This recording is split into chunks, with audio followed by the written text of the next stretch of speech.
अस्सलामुअलैकुम। Programme night addition में हम आपको खुशामदीद कहते हैं। नाज़रीन, पाकिस्तान में जहां तहरीक इंसाफ को कानूनी और सियासी तौर पर वाइप आउट करने की मनसूबाबंदी है, वहीं पर एक ताकतवर बैनुल-अक़वामी इदारा जिसकी पाकिस्तान को इस वक्त शदीद ज़रूरत है, इसका PTI को कौमी धारे का हिस्सा मानना, एक्नॉलेज करना, क्या इस बात की दलील नहीं है कि तहरीक इंसाफ पाकिस्तान की एक सियासी हकीकत है जिसे मिटाना मुमकिन नहीं है? जी हाँ, मैं बात कर रही हूँ IMF की। तहरीक इंसाफ के सरबराह के साथ IMF के कंट्री चीफ के साथ वाशिंगटन से वर्चुअल बातचीत हुई, मुलाकात हुई, जिसमें तहरीक इंसाफ की इक़्तिसादी टीम भी बैठी। मुलाकात की अंदरूनी कहानी में ये पता चलता है कि IMF ने हुकूमत को जो $3 अरब का नया प्रोग्राम स्टैंड बाय अरेंजमेंट दिया है, इसके बारे में तहरीक इंसाफ से पूछा गया, जिस पर PTI ने मुकम्मल हिमायत का ऐलान करते हुए ज़ाहिर है रियासत पाकिस्तान की नज़र में एक अच्छा जेस्चर दिया है।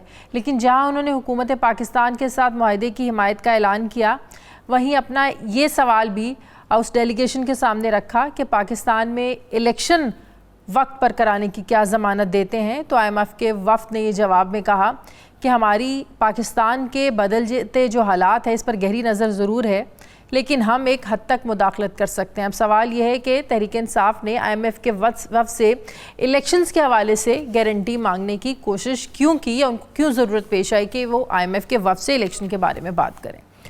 IMF के वफ़द ने फिर मज़ीद कहा कि जो सारी सूरत हाल है अपने एग्जीक्यूटिव बोर्ड को बताएंगे और देखेंगे कि वो पाकिस्तान में इलेक्शन बर वक्त कराने पर क्या राय रखते हैं। नाजरीन, अभी IMF के साथ मुआहदे की मंजूरी इस एग्जीक्यूटिव बोर्ड ने देनी है, जिसका इजलास 12 जुलाई को होना तय है। एग्जीक्यूटिव बोर्ड इस मुआहदे की मंजूरी को रोक सकता है या बर वक्त इलेक्शन को इस डील के साथ मशरूत कर सकता है। क्या वाकई ये ऐसा हो सकता है कि IMF इलेक्शन की टाइम को, इलेक्शन की डेट को या इलेक्शन के बर वक्त होने के इनेकाद को मशरूत कर दे पैसों से? ये बात किसी से ढकी छुपी तो नहीं है कि हुकूमत पाकिस्तान ने गुज़श्ता 1-1.5 साल में IMF के आगे ऐसे कैसे घुटने टेके, यानी उनकी बात मानने के अलावा हमारे पास कोई और सोल्यूशन नहीं था। ऐसे में IMF तहरीक इंसाफ के बर वक्त इलेक्शन करवाने का जो अवलीन मुतालबा है उसके सामने आकर उसके साथ खड़ा होता है, तो रियासत पाकिस्तान के पास इनकार की क्या ऑप्शन बचेगी? अब ऐसा भी नहीं है कि माजी में IMF ने हुकूमत से हटकर सियासी जमातों से अपने मुआहदे की हिमायत ना मांगी हो। 1994 में पीपल्स पार्टी के दौरे हुकूमत में भी IMF ने इस तरह जाती हुकूमत से हट कर तमाम सियासी जमातों को एतमाद में लिया था। लेकिन फिर भी सवाल ये पैदा होता है कि क्या IMF के मैंडेट में ये बात शामिल है कि वो इक़्तिसादी मॉनिटरिंग से हट कर सियासी मामलात को मुआहदे का हिस्सा बनाएं। तहरीक इंसाफ का हमेशा से ये मौक़िफ़ रहा है कि मुल्क में सियासी इस्तेहकाम ही मुआशी इस्तेहकाम की ज़मानत है, जबकि सियासी इस्तेहकाम शफाफ और गैर जानिबदार इलेक्शन से ही मुमकिन है। तो क्या IMF इस बात पर कायल होकर पाकिस्तान के सियासी मामलात में मुदाखलत कर सकता है? और अगर ऐसा होता है तो हुकूमत पाकिस्तान का रद्दअमल इसी तरह क्या सियासी इस्तेहकाम लाएगा? मैं बात करूंगी, मुझे डॉक्टर आबिद सुलेहरी साहब माहिर मौशियात ज्वाइन कर रहे हैं। अस्सलाम वालेकुम, बहुत बहुत शुक्रिया डॉक्टर साहब आपका। डॉक्टर साहब, सबसे पहले तो एक बताइएगा कि क्या आप ये तहरीक इंसाफ की मैच्योरिटी कहेंगे या उसको अप्रिशिएट करेंगे कि जो तहरीक इंसाफ के साथ हो रहा है, पिछले 1.5 साल में हुआ है, उसको उन्होंने बिल्कुल एक साइड पर रखकर पाकिस्तान के लिए, रियासत के लिए इस IMF के मुआहदे में किसी तरीके से रुकावट बनने की कोशिश नहीं की? कल जब IMF का वफ़द उनसे मिलने के लिए गया, वर्चुअल बातचीत हुई, तहरीक इंसाफ की टीम भी बैठी, तो आप इस चीज़ को अप्रिशिएट करते हैं कि उन्होंने अपने इंटरेस्ट को एक साइड पर रखकर रियासत पाकिस्तान के लिए बात की? किरण शाजिया, ये पहला मौका है कि IMF की जो डील है उसको अप्रिशिएट किया जा रहा है और हर हल्के की जानिब से किया गया, चूँकि पाकिस्तान पहली दफ़ा डिफ़ॉल्ट के इतना करीब पहुंच चुका था कि अगर खुदा न खास्ता ये डील मुमकिन ना हो पाती तो शायद इकनॉमिक कोलैप्स का शिकार हो जाता। और ये हर सियासी जमात जो है उसको बखूबी इसका अंदाज़ा है कि इलेक्शन के बाद कोई भी हुकूमत में आ जाए, किसी भी शक्ल का अलायंस हो, सिंपल मेजॉरिटी से आ जाए, उनको अगले 3 साल अभी IMF की ज़रूरत रहेगी। तो ना सिर्फ ये स्टैंड बाय एग्रीमेंट बल्कि 2024 में एक को 3 साल का कम से कम मजीद मुआहदा करना पड़ेगा IMF के साथ, चूँकि अगर हम अपने अगले 3 साल की ज़रूरियात को देखें तो तकरीबन 90 से 95 अरब डॉलर हमें एक्सटर्नल असिस्टेंस में चाहिए, जो कि IMF के बगैर एक पहाड़ जैसा टारगेट है जो पूरा करना। स्टैंड बाय अरेंजमेंट को तो हम फर्स्ट एड भी कह सकते हैं ना, कि जो पाकिस्तान की हालत हो चुकी है, अभी आपने भी कहा कि हम डिफॉल्ट के दहाने पर पहुंच चुके थे, तो क्या ये स्टैंड बाय एग्रीमेंट निगरान हुकूमत इसको लेकर चल पाएगी? निगरान हुकूमत से क्या बातचीत करना IMF मुनासिब नहीं समझता, इसीलिए तमाम सियासी जो स्टेक होल्डर्स हैं उनसे बात करना ज़रूरी होती है? देखिए, अगर हम स्टैंड बाय एग्रीमेंट को एग्जीक्यूशन देखें तो ये $3 अरब जो है तो उसका स्प्लिट यूं बनेगा कि $1 अरब मौजूदा हुकूमत को मिल के हिस्से में आएगा, उसके बाद रिव्यू होगा, अगला जो $1 बिलियन है वो निगरान हुकूमत को मिलेगा, और तीसरा जो $1 बिलियन है वो मुंतखब हुकूमत को मिल रहा होगा। जो मौजूदा हुकूमत है अगले 4 से 6 हफ्ते में वो कोशिश करेंगे कि अगर कोई रेगुलेशन या कोई पार्लियामेंट से कुछ जो है वो चीज़ अप्रूव करवानी है तो वो कर ली जाए, चीज़ों पे इन प्रिंसिपल जो है वो डिसीजन हो जाए। निगरान हुकूमत इन चीज़ों को इम्प्लीमेंट तो कर सकती है, लेकिन एज पर कॉन्स्टिट्यूशन वो कोई पॉलिसी लेवल का इसमें चेंजेस या डिसीजन जो है बहुत बड़ा वो नहीं कर पाएगी, और जो अगली हुकूमत आएगी मुंतखब होके उसको IMF का जो उसके बाद वाला प्रोग्राम है वो निगोशिएट करना है, वो उसकी तैयारी में लग जाएगी। तो निगरान हुकूमत तो जाहिर है कि बल्कि तमाम जो मुश्किल तरीन फैसले होंगे वो निगरान हुकूमत के हिस्से में आ सकते हैं, और निगरान हुकूमत बड़े आराम से उनको इम्प्लीमेंट करती रहेगी चूँकि उसको कोई कॉन्स्टिट्यूंसी खोने का डर नहीं है। और यही वजह है कि IMF जो है वो इस वक्त, पहले तो ये सारी चीज़ें जो थी वो चैटम हाउस रूल में इन कैमरा मीटिंग्स होती थी, इस दफ़ा खुल में आ गई। इस तरह की मीटिंग्स पहले भी होती रही हैं, पहले प्रोग्राम्स में भी, जिसमें कि तमाम सियासी जमातों को एतमाद में लिया जा रहा होता है कि हुकूमत पाकिस्तान, और ये जो IMF का प्रोग्राम है ये किसी पार्टी का नहीं, ये हुकूमत का है। पिछला प्रोग्राम भी हुकूमत पाकिस्तान का था, ये प्रोग्राम भी हुकूमत पाकिस्तान का है कि हुकूमत पाकिस्तान ने ये कमिटमेंट की है और इसमें कोई सियासी ऐसी चीज़ ना आए जो कि इसको पोलिटिसाइज कर दे और इसको हॉल्ट कर दिया जाए। और चूँकि अब तमाम तीन बड़ी सियासी जमातों ने इस पे मेजॉरिटी का मुजाहरा किया, उन्होंने इस पे अपनी कंसेंट जो है वो दी है, तो कम से कम अब ये जरूर हो गया कि इन चीज़ों पे तो जो 12 जुलाई को एग्जीक्यूटिव बोर्ड का इजलास होना है, तो उससे पहले इसका मतलब IMF का इन सियासी जमातों से मिलना इसलिए ज़रूरी था कि ये जाना जा सके कि इनका कंसेंसस है, किसी की रिजर्वेशंस तो नहीं है इस प्रोग्राम को लेकर। तो अब 12 जुलाई अब हम समझें कि पाकिस्तान के लिए जो पैसे हैं वो मिल जाएंगे, मंजूरी हो जाएगी। होपफुली मिल जाने चाहिए, कोई इतना बड़ा इसमें अब मैं इशू नहीं देख रहा, क्योंकि वो जो एक्सटर्नल फाइनेंसिंग वाला था वो भी हुकूमत पाकिस्तान ने सऊदी अरब, चीन और UAE की मदद से वो प्लेजेस जो हैं वो भी शो कर दी। मेरा ख्याल है कि बोर्ड अभी तक आज की जो मैं आपसे बात कर रहा हूँ तो IMF की वेबसाइट पे फिलहाल पाकिस्तान का जो डिस्कशन है वो एजेंडा में नहीं है, बट आई होप कि वो अगले 1-2 रोज में एजेंडा में आ जाएगा और पाकिस्तान को ये जो है IMF का लोन ये 1 जुलाई तक मिल चुका होगा। अब जो भी कमिटमेंट्स हैं ये वो कमिटमेंट्स हैं जो पिछले 20-25 साल से पाकिस्तान करता चला आ रहा है कि जी हम अपने अदारों का नुकसान जो है वो कम करेंगे, एनर्जी सर्कुलर डेट जो है उसको हम ख़त्म कर देंगे या रोक देंगे, हम नॉन टारगेटेड सब्सिडीज नहीं देंगे, और इस पे हर सियासी जमात जो भी अपोजिशन में रही है वो उसको अपोज करती आई, उस पर पॉलिटिक्स करती आई, वो कोई भी हो, खा वो मौजूदा PDM सेटअप है या माजी में PTI ने भी इस पे क्रिटिसाइज किया IMF पे जब वो अपोजिशन में थी। लेकिन ये पहला मौका है कि इस वक्त PDM में शामिल हुक्मरान इत्तेहाद और PTI जो कि अपोजिशन में बैठी है, ये सब मिलके इस प्रोग्राम को ऑन कर रही है और वो इस चीज की लेकिन सियासी इस्तेहकाम को लेकर IMF की टीम पहले भी बात कर चुकी है। कल तहरीक इंसाफ ने भी इस पर सवाल उठाया कि क्या इलेक्शन बर वक्त पर होंगे, क्या आप इस बात की गारंटी दे सकते हैं?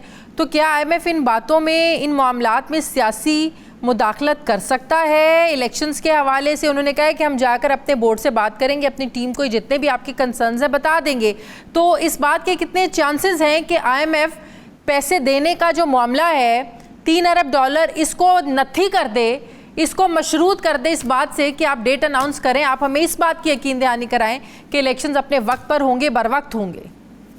इन चीज़ों पे तो IMF और PTI जो कल मीटिंग में थे वो ज़्यादा बेहतर बता सकते हैं, लेकिन टेक्निकली स्पीकिंग IMF का ये मैंडेट नहीं है और ना ही IMF इस तरह की कोई चीज़ जो है वो मुतालबे में रखेगा। अगर पाकिस्तान ने अपनी तमाम प्रीरिक्विजिट पूरी कर ली तो $3 बिलियन का मुआहदा जो है वो तय पा जाएगा।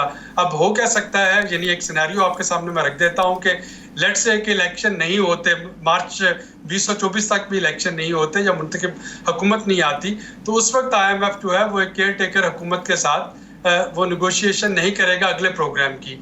तो प्रोग्राम की जो 3 से 5 साल का प्रोग्राम जो है, जो कि एक्सटेंडेड फाइनेंस प्रोग्राम होगा, वो IMF उसी हुकूमत के पास करेगा जिसके पास एक लॉन्ग टर्म मैंडेट होगा, तो वो उसके साथ नहीं करेगा। लेकिन IMF जो है वो ये नहीं कहेगा कि जी चूंकि आपने इलेक्शन नहीं कराए तो मौजूदा जो स्टैंड बाय एग्रीमेंट है वो हम नहीं करते या उसको मुअत्तल करते हैं। अगला प्रोग्राम इससे जरूर इफेक्ट हो सकता है अगर उस वक्त तक एक मुंतखब हुकूमत ना हुई तो। मतलब कि अगर वक्त पर इलेक्शंस नहीं होते हैं तो हमारा जो अगला प्रोग्राम है, हमें पैसों की ज़रूरत होगी, फिर इस चीज़ को मशरूत किया जा सकता है और वो ख़तरे में पड़ सकता है। हाँ, वो इलेक्शन के साथ नहीं मशरूत होगा, वो इस चीज़ से मशरूत होगा कि आपके पास कोई ऐसी हुकूमत हो जिसको आईनी तौर पे ये तमाम फैसले करने का हक हो और जिसको आईनी तौर पे इन तमाम फैसलों की ओनरशिप की जो है वो आइन उसकी इजाज़त देता हो। तो वो एक लॉन्ग टर्म हुकूमत है, जो भी आएगी वो उसके साथ अगला प्रोग्राम तय कर रहे होंगे। मौजूदा प्रोग्राम का इलेक्शन के साथ कोई ताल्लुक नहीं बनता। बहुत बहुत शुक्रिया डॉक्टर आबिद सुलेरी साहब, मेरे सारे मौशियात। मुझे ब्रेक लेनी है नाज़रीन, वापस आते हैं वक्फे के बाद।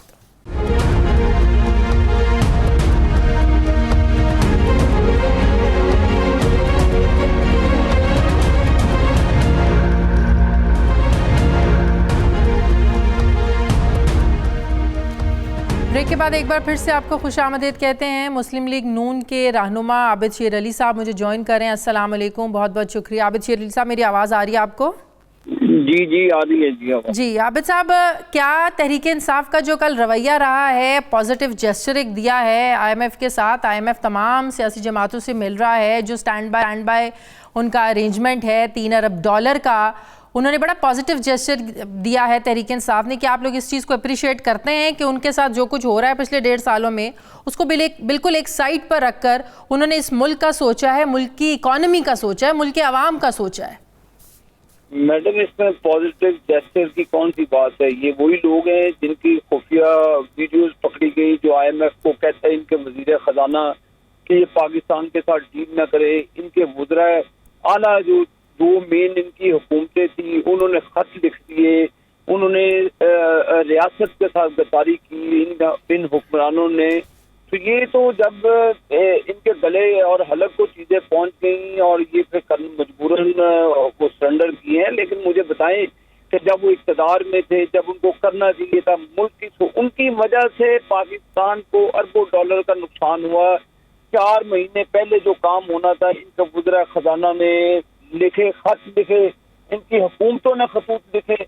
आप मुझे बताएं कि ये मुल्क मिशन के मुताबिक नहीं है, तो अब ये बैठ के कह दें कि जी ये ऐसे हो जाए, तो ये कौन सा इन्होंने आसान कर दिया हम पे? इन्होंने कौन IMF के प्रोग्राम में जो लेट हुआ, आपको पता है डार साहब पिछले साल सितंबर में आते हैं, वो इंतज़ार ही करते रहे, वो हमेशा कहते रहे हम तो IMF के बगैर भी चल सकते हैं, प्लान B भी है हमारे पास। वो पता नहीं 4 महीने वो किस चीज़ का इंतज़ार करते रहे? डिले तो आप लोगों की तरफ से भी था। शादिया बीबी मुल्क जिस खस्ता हाली में मिला, तो ये डार साहब की अनसक मेहनत है, बल्कि हमारी पूरी जो PDM की हुकूमत है, जो हमारे अलाइज है, उनकी मेहनत है सबकी।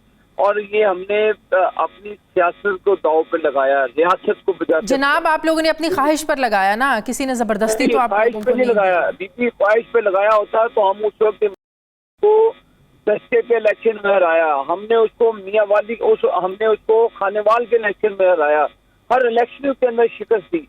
लेकिन आप मुझे बताएं कि जो अदालतों का रवैया रहा, जो जजेस का रवैया रहा, ये अभी हामिद खान साहब की आप स्टेटमेंट सुन लें कि हामिद खान साहब उस वक्त तो उन्होंने कहा कि किस तरह नवाज शरीफ के खिलाफ फैसले मैनेज किए गए, तो फिर जिन लोगों ने फैसले मैनेज किए हैं उनको कैसे छोड़ा जा सकता है? उन जो लोग बैठे हैं अभी अपनी कुर्सियों पे बैठे हैं, उनको कैसे छोड़ा जा सकता है? जिन्होंने पाकिस्तान के साथ पाकिस्तान की पीठ के अंदर पूरा घोंपा, उनको कैसे छोड़ा जा सकता है? तो ये चीजें तो आप क्या, तो इसको लेकर आप क्या समझते हैं कि नवाज शरीफ फिर तब तक वापस नहीं आएंगे जब तक वहाँ बैठे बैठे सारी सजाएं उनकी माफ नहीं हो जाती? तो इसमें सजाएं आपने मुझे बताया कि इंसाफ पर मबनी सजाएं दी गई हैं? क्या कामा पे सजाएं, कामे पे सजाएं दी जाती हैं? आप तो उन्हीं अदालतों को आकर फेस करें, उनकी सजाएं खत्म हो जाए। जी हाँ फेस, लेकिन वो लोग बैठे हैं अभी जिन्होंने उनके खिलाफ फैसले किए, बुगदे माफिया के रखते हुए फैसले किए, कैसे भूल जाए JIT बनाई गई, कैसे भूल जाए एक मॉनिटरिंग जज बैठा ऊपर, कैसे भूल जाए जो उसकी व्हाट्सएप कॉल पकड़ी जाती है, कैसे ये गैर कानूनी क्या फैसले भूल जाए। ये फैसले होते हैं आजाद मुल्कों में, ये फैसले होते हैं आजाद रियासतों में। आप जो जब आपका दिल चाहे तो जब आपकी अदल और इंसाफ बिकेगा, जब आपका अदल और इंसाफ कंप्रोमाइज होकर इंसाफ के फैसले, तो आज़ाद रियासतों में सियासी जमातें एक दूसरे का मुकाबला करती हैं, किसी एक सियासी जमात को वाइप आउट करने के लिए इस तरह के हथकंडे भी इस्तेमाल नहीं किए जाते, बजाय इसके। शाजिया बीबी आप बोलती जब नवाज शरीफ को वाइप आउट करने की कोशिश की गई, काश शाजिया बीबी आप बोलती जब हमारे मुस्लिम लीग नून के जो जितने हमारे कैंडिडेट्स हैं नीफ अब्बासी को रात के 12 बजे सजा दी गई, काश आप बोलती जब हमारे तो उन्हीं अदालतों से फिर इंसाफ भी मिल गया ना, उन्हीं अदालतों से रिसीव 90 दिन की हुकूमत खानों में नैब की अदालतों में रखा गया। काश आप ये नैब हमने तो नहीं बनाया, इसी नैब को तो खत्म करने की बातें हमेशा आप करते रहे हैं ना। सुने अब आप सुन ले बात को। ये बीबी काश आपकी सहाफत जागती, ये सवाल जो आप मुझसे कर रही है, काश ये सवाल आपने किए होते, काश ये सवाल आपने PTI की हुकूमत नैब इमरान मेरी भी सुन लेना सर। ये नैब ने तो नहीं बनाया था कि नैब बनाया था। ये नैब को सियासी जमातें किसके खिलाफ इस्तेमाल करते रही है? नून लीग पीपल्स पार्टी के लिए, पीपल्स पार्टी नून लीग के लिए। नैब को खत्म करने की बात कौन करती रही है? पीपल्स पार्टी करती रही है, नून लीग करती रही है। कौन जैसे जवेद इकबाल को कौन मलाइन करता रहा? किसने वीडियो दिखा के फैसले करवाते रहे? जिसने इस मुल्क में गलत किया, जिसने इस मुल्क में इदारों को इस्तेमाल, सुन लेना जिसने फैसले करवाए उनके खिलाफ, सुन लेना, आप बताएं। जवेद इकबाल कहते थे कि अगर मैंने फैसले किए तो आधी PTI की हुकूमत खत्म हो जाएगी। काश आप उस वक्त ये पूछ लेती, काश आप जाग देती उस वक्त। तो सुन लेना, आपने हमारी हुकूमत को इलीगली हटाया, मुस्लिम लीग नून हमने नहीं। अदालतों ये सवाल आप अदालतों से करें ना, ये सवाल आप अदालतों से करें। नहीं, आप मुझे बताएं कि आप उस जब नवाज शरीफ को इस मुल्क में जिसने इदारों को इस्तेमाल किया, बात तो मेरी भी सुन लेना सर।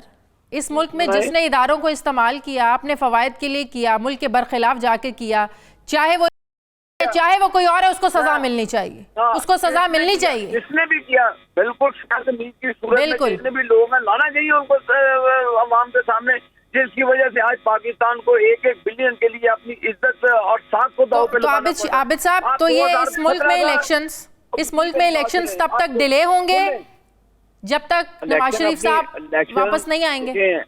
इलेक्शन अपनी मियाद के टाइम पर होंगे, कानूनी तौर पर होंगे।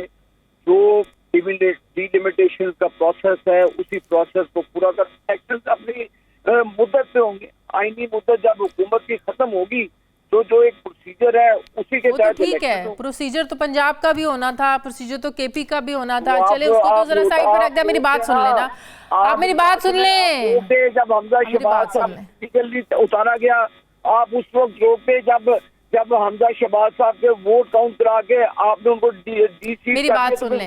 मुस्लिम लीग उनको DC के लिए किया, मुस्लिम लीग आपने कॉन्स्टिट्यूशन को रीराइट करने की कोशिश की बीबी। रीराइट, आपने कॉन्स्टिट्यूशन ऑफ पाकिस्तान को रीराइट करने की कोशिश की गई। ये आपको किसने अथॉरिटी दे दी? आपने बाईपास करने की कोशिश की पार्लियामेंट और पार्लियामेंट के फैसलों को। ये नहीं जमहूरी निजाम में चलता बीबी।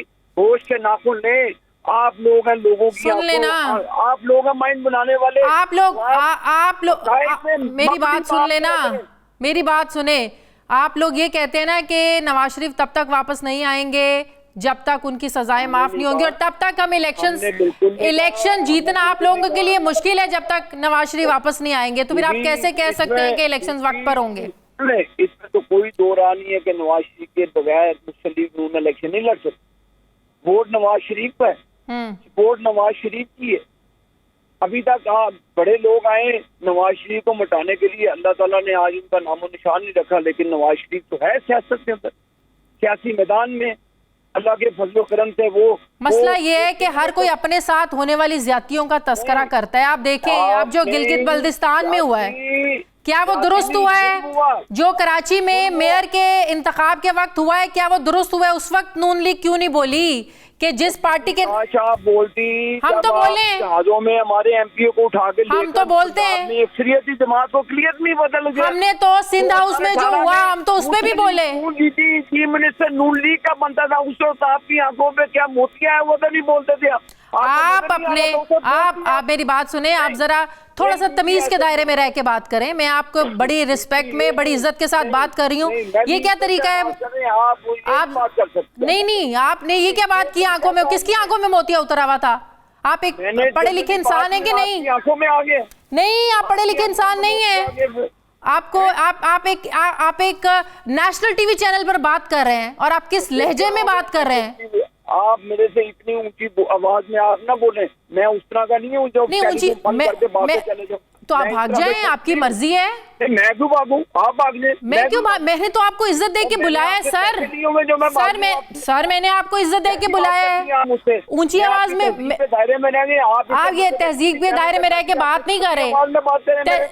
नहीं, आपको किसने इख्तियार दे दिया? आपको किसने इख्तियार दिया है कि आप इस तरीके से बात करें? अवाम ने इख्तियार दिया। क्या नहीं, आपको किसने इख्तियार दिया कि अवाम ने आपको बदतमीजी का इख्तियार दिया है? बात करूं, अवाम ने आपको बदतमीजी का इख्तियार दिया है। आप बदतमीजी कर रही हैं। आप बदतमीजी कर रहे हैं। लहजे को देखें, आपने बदतमीजी शुरू की है जनाब। मैंने आपको इज्जत दे के बुलाया है प्रोग्राम में। आप होते कौन है कहने वाले आंखों में मोतिया उतरा हुआ है? सवाल जवाब हो रहा है ना, ये जलसा नहीं हो रहा सर, ये जलसा नहीं हो रहा, ये टॉक शो है, इट्स अ न्यूज शो।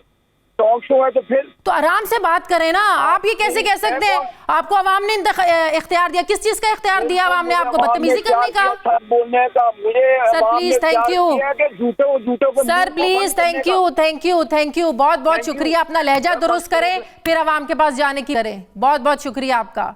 मुझे ब्रेक लेनी है नाज़रीन, वापस आते हैं एक वक्फे के बाद।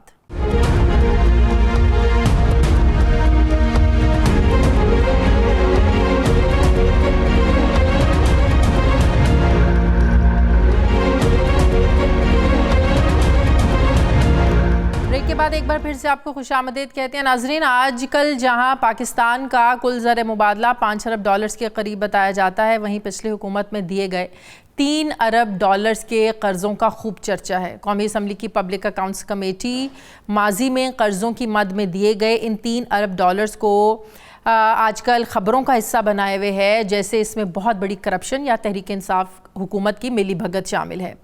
पब्लिक अकाउंट्स कमेटी ने कर्ज़ों का फ्रांसिक ऑडिट कराने का हुक्म दे रखा है, जबकि बिला सूद कर्जे लेने वालों की लिस्ट को पब्लिक भी करने पर जोर दिया जा रहा है। अब मैं पहले आपको ये बताना चाहती हूँ ये कर्ज़ है क्या और किन को दिए गए थे। पीटीआई के दौरे हुकूमत में स्टेट बैंक की एक फाइनेंशियल स्कीम थी जिसे टेम्परेरी इकनॉमिक रीफाइनेंस फैसिलिटी कहा जाता है। स्टेट बैंक ने ये स्कीम 2020 और 2021 में, जब कोविड था और कोविड की वजह से माली मुश्किलात का शिकार कारोबारी कंपनियां और सनतें जो थी उनके लिए स्कीम निकाली गई थी, ताकि वो कमर्शियल या प्राइवेट बैंकों से ना होने के बराबर शरह सूद पर कर्ज लेकर ज़रूरी जो अपनी मशीनरी है उसको इम्पोर्ट कर सकें। कोरोना के मुश्किल दौर में स्टेट बैंक के इस इकदाम की बहुत ज़्यादा तारीफ भी की गई थी, लेकिन अब पब्लिक अकाउंट्स कमेटी इन 3 अरब डॉलर्स का कर्ज लेने वाले 628 अफराद की स्टेट बैंक से लिस्ट मांग रही है। दूसरी तरफ स्टेट बैंक का ये कहना है कि ये जो मालियाती स्कीम थी इसके तहत कर्ज हासिल करने वालों का जो डाटा है इसको शेयर करना बैंक्स और क्लाइंट्स के दरमियान राजदारी माहदे की खिलाफ वर्जी करने जैसा है।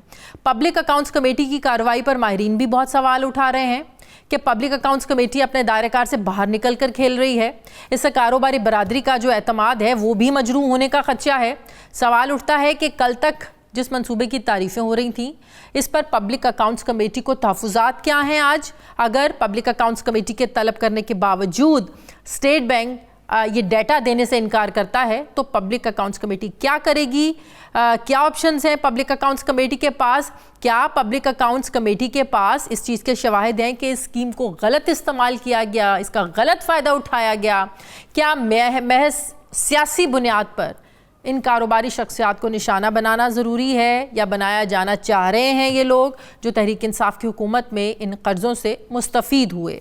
मैं बात करूँगी पब्लिक अकाउंट्स कमेटी के रुकन हैं मुस्लिम लीग नून के रहनुमा हैं शेख रुहेल असगर साहब। अस्सलाम वालेकुम, बहुत बहुत शुक्रिया शेख साहब आपका। शेख साहब, जो सवालात उठाए जा रहे हैं माजी में कोविड के 2 सालों में जो दिए गए बैंक्स की तरफ से जो कारोबारी तबका था, क्या कुछ शकूक व शुबात हैं कि उन पैसों में खुर्द-बुर्द की गई या ज़ाती मफाद के लिए इस्तेमाल हुए या उसका गलत फ़ायदा उठाया? क्या शकूक व शुबात हैं जिसकी वजह से आप लोग ये सवाल उठा रहे हैं पब्लिक अकाउंट्स कमेटी में? बुनियादी समझने की बात जो है ना कि पब्लिक अकाउंट कमेटी ने ये इशू क्यों लिया। अब जहां पे भी स्टेट ऑफ पाकिस्तान का पैसा जाएगा और वो गलत इस्तेमाल होगा, उसमें जो पब्लिक अकाउंट्स कमेटी है वो उस पर अपनी कॉग्निस लेगी। अच्छा, अब देखना ये है कि ये जो 300 अरब डॉलर आप कह रही हैं या जो हुई थी 300 अरब डॉलर की, बुनियादी तौर पर था क्या? 3 अरब। एक तरफ आप ये कहते हो कि मैं वही अर्ज कर रहा हूँ, 3 अरब डॉलर जो था वो असल हकीकत क्या है? अच्छा, वो क्यों दिया गया? असल बुनियाद है ना कि वो क्यों दिया गया। एक तरफ तो आप ये कह रहे हैं कि कोविड के दरमियान लोगों का कारोबार बंद हो रहे थे, तो एक अलग स्कीम थी। वो स्कीम एक अलग थी कि लोगों को कहा गया कि आप पैसे लो और पैसे देके अपने मुलाजमीन को आप खाएं दो। ये बिल्कुल डिफरेंट स्कीम थी। अब ये स्कीम क्या थी? ये स्कीम ये थी कि आप पैसे लो और अपनी मशीनरी जो है उसकी एडिशन करो। तो आपका काम चल नहीं रहा, आप एडिशन कर रहे हैं। ये बड़ा अजीब सा ना। अच्छा, फिर उसके बाद बल्कि मैंने ये बात उठाई थी कि स्टेट बैंक को क्या इसमें कबाहत क्या है कि अगर आप नाम देते हैं तो इसमें कबाहत क्या है? वो कहते हैं क्लाइंट्स और बैंक्स के दरमियान एक जाहिर है एक प्राइवेसी होती है, उसको तो वो इफेक्ट नहीं कर सकते। मैं आपसे एक सवाल ये भी उठा लेता हूँ कि आपको याद होगा कि नैब का एक कानून था जिसमें नैब जो थी वो बैंक से, प्राइवेट बैंक से भी अपने उन लोगों का जिन लोगों के खिलाफ कोई क्वेश्चन था या उनके खिलाफ कोई ऐसी कार्रवाई थी तो उससे वो बैंक से उसकी स्टेटमेंट ऑफ अकाउंट जो थी वो तलब करते थे और बैंक उनको स्टेटमेंट देते थे। अब देखना ये है कि ये 628 लोग कौन है, ये कौन सी इंडस्ट्री थी जिसको फैसिलिटेट किया गया कि तुम और मशीनरी में ये जो पैसा दिया गया 300 अरब डॉलर, ये था against modernisation of machinery, import of machinery. अच्छा, अब वहां तो कारोबार आपके बंद हो रहे थे और आप नई मशीनरी इंपोर्ट करने के लिए पैसे लोगों को दे रहे थे। अच्छा, उस वक्त था आपका जो रेट ऑफ इंटरेस्ट था वो था 9%। हाँ। तो आपने उस वक्त दिया 5% पे, फिर आपका रेट ऑफ इंटरेस्ट हुआ 7%। फिर आपने उसमें बहुत सारे कर्जे ऐसे थे जो सामने चीजें आई हैं कि उस पर 3% पे भी दिया गया। अच्छा, अब ये बड़ी अजीब सी बात है, कमाल है। एक तरफ आप ये कहते हैं कि आपका मुल्क जो है वो एग्रीकल्चर बेस्ड है, बजाय इसके है कि जब आपका दवाई बर्बादी फिर रही थी तो आप एग्रीकल्चर बेस्ड इंडस्ट्री को आप फैसिलिटेट करते, उनको ज्यादा फैसिलिटीज देते। अब वो मामला तय हो गया है कि इन कैमरा अब वो आपको लिस्ट भी देंगे और बताएंगे कि किस हस्ती ने कितना पैसा लिया।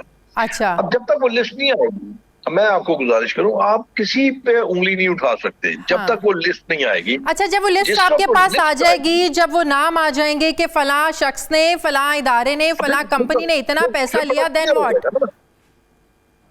फिर वो बात क्लियर हो जाएगी वो किस किस्म का कारोबार कर रहा था और कितनी मशीनरी उसने इंपोर्ट की और वो कितना पैसा दिया गया, उसको किस तरीके से किया गया।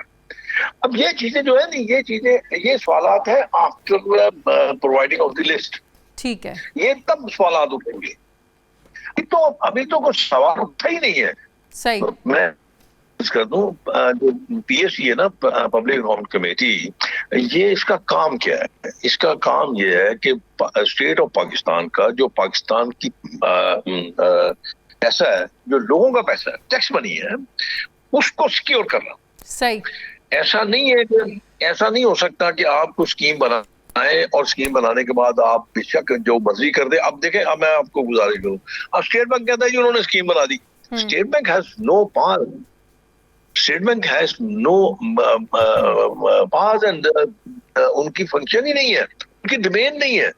सही। अब ये अगर ठीक है, हुकूमत ने बनाई है तो जब हुकूमत हैज टू क्लियर आउट कि ये क्यों किया गया, कैसे किया गया। मैंने आपको एक बड़ी सिंपल सी बात बताई है कि ये सारा का सारा पैसा आपको मशीनरी इंपोर्ट करने के लिए दिया गया, जिसको अगर इस्तेमाल किया तो उसका ब्लैक एंड व्हाइट में तो होगा सब कुछ। सही सही। बहुत शुक्रिया शेख रुहेल असगर साहब मेरे साथ थे, बहुत शुक्रिया। नाज़रीन, मुझे प्रोग्राम में एक ब्रेक लेनी है, वापस आते हैं एक वक्फे के बाद।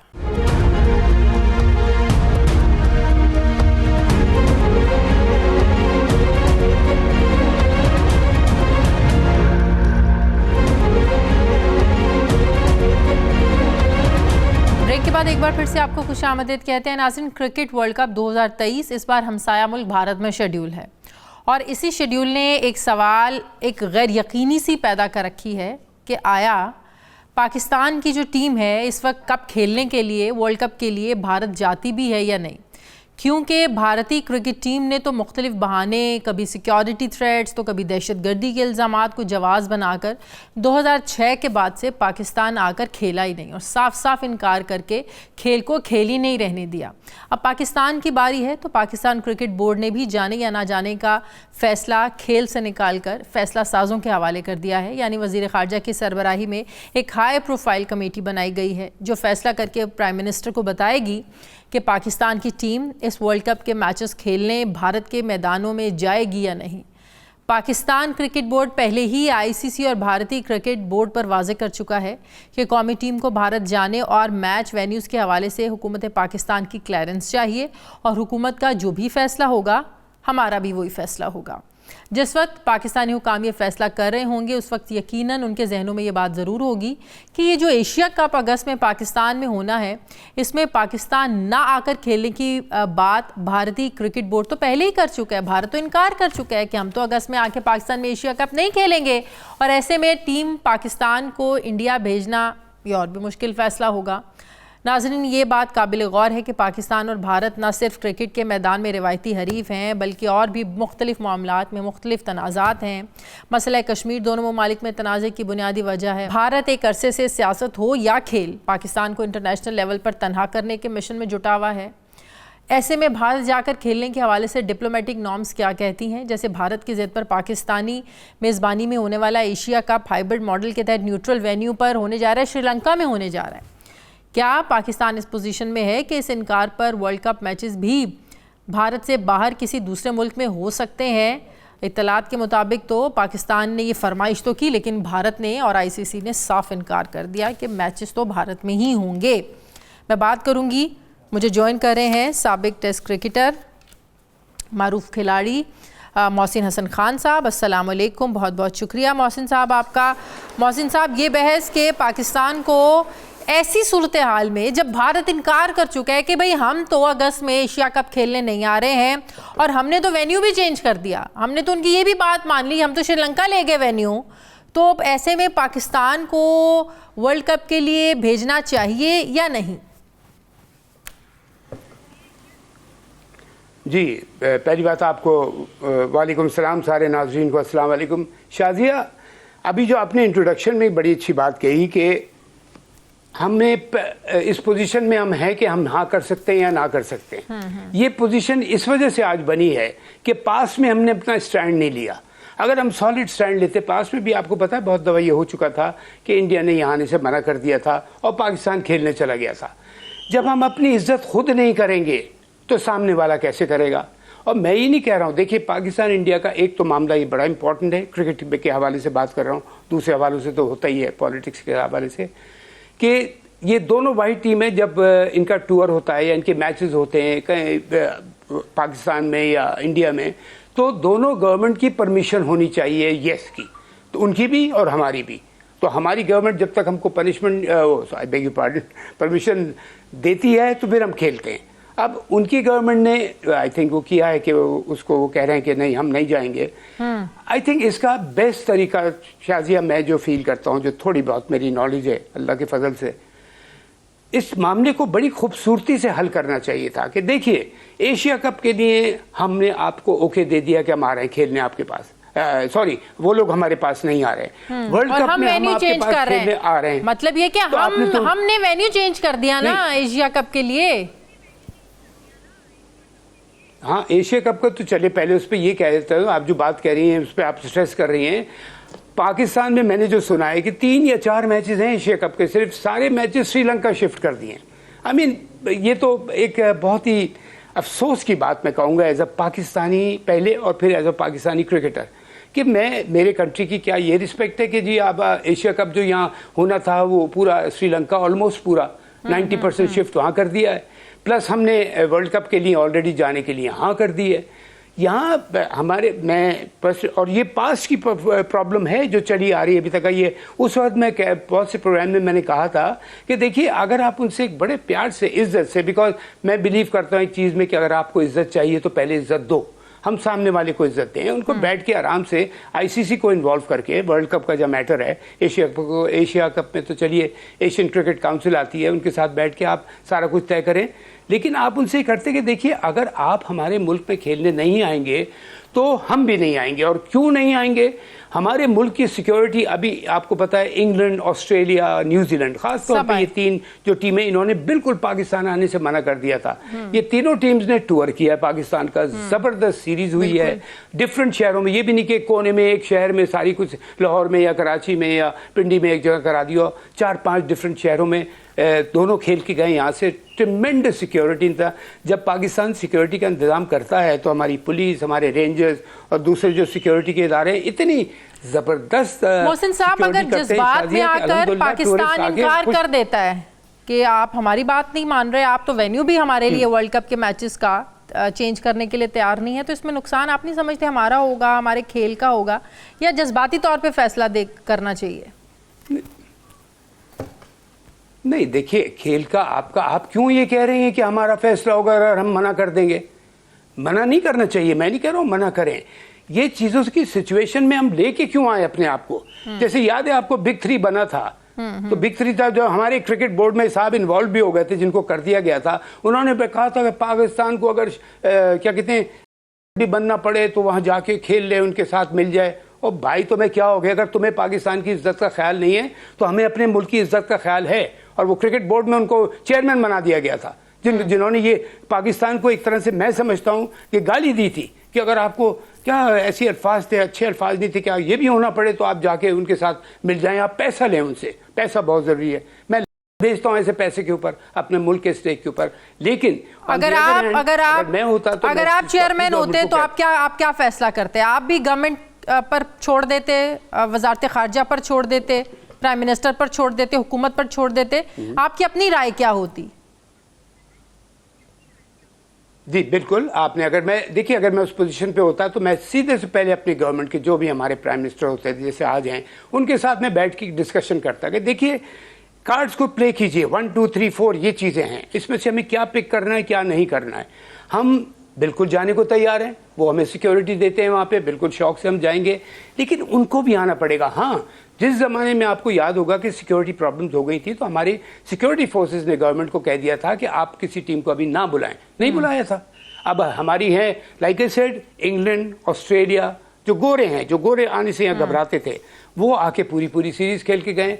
इंडिया और पाकिस्तान का नो डाउट इस वक्त देखिए ये मैच जो होता है इंडिया पाकिस्तान का, मैं कहता हूँ इनका गुल्ली डंडे का भी मैच हमारा होता है तो वो उसमें बहुत ज़्यादा एक हाइप बन जाती है उसकी दुनिया भर के, बल्कि जो ये तो एशेज जो इंग्लैंड ऑस्ट्रेलिया की होती है उसको के ऊपर भी चला गया। इतना ज़बरदस्त ये पाकिस्तान इंडिया जो क्लैश होता है किसी भी टूर्नामेंट में या सीरीज़ में, तो इसकी क्वालिटी। लेकिन मैं अपनी गवर्नमेंट को पहले कन्विंस करता कि देखिए इज्जत दे के इज्जत लेके इस तरह हम काम करेंगे कि भाई हम आपके पास आ रहे हैं, आपको भी हमारे पास आना पड़ेगा। अगर आप नहीं आते, कोई या तो सॉलिड रीजन हो, लाइक आई सेड के हमारी गवर्नमेंट को खुद कह दिया गया था कि अभी आप टीम को नहीं बुला रहे, लेकिन जब हमारी सिक्योरिटी फोर्सेस ने इंग्लैंड, ऑस्ट्रेलिया, न्यूजीलैंड को सिक्योरिटी दी तो आप समझते हैं कि इंडिया की लॉबी इस वजह से ज्यादा स्ट्रांग है कि इंडिया बिग 3 का हिस्सा है?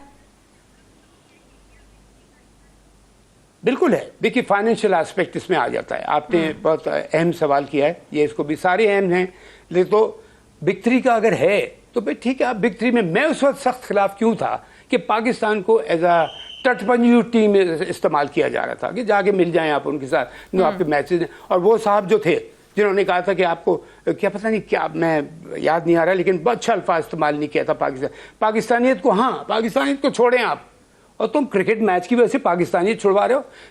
तुम्हारे ऊपर ऐसे किसी भी इंसान के ऊपर जो ये आदमी बात करता है। अच्छा, इंडिया में जो पाकिस्तान के वेन्यूज हैं, बेंगलोर और चेन्नई में जो मैचेस रखे गए हैं वर्ल्ड कप के, आप समझते हैं पाकिस्तान के लिए सेफ है ये?